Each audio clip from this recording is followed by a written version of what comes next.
They better let us through because I can't stop. Hello everyone, time for an update on the Fiat. There's no good way to put this. After my first drive, which you'll see in a minute, the car stopped working. To remedy this, I've changed the clogged old fuel filter for a clean new one, and as fuel was making its way through to the pump and to the carb, no problem, we assumed it was a distributor or spark plug issue. Having checked the sparks and distributor, it might actually be a starter issue, so the car will be off to a garage soon for some TLC. Now this is a pretty disappointing sound to hear, especially when you've paid a supposed specialist to rebuild it. Other updates then. We fixed a door that was hanging and wouldn't catch. It's still not perfect, so we'll work on it some more, but it's miles better than it was.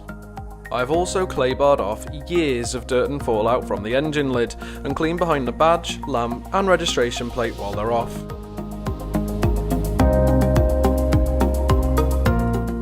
Hey! Woo! Ta-da! We finally wired up the chrome lamp that I've had for months and fitted it to the car. Now, because I'm a nerd, this last change has made me disproportionately happy, as it matches my model of my car. Next job is to get new number plates that the chrome surrounds can fit around, but for now it's time to tuck the car up before it's sent to the garage. I'll leave you with some highlights of our first drive, and I'll also post the full uncut first drive video soon. Ciao!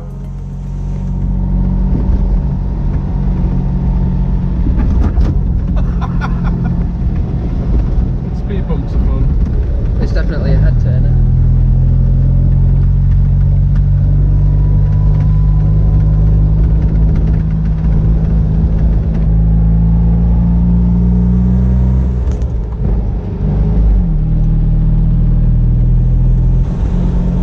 They better let us through because I can't stop. You just run them over, it's fine.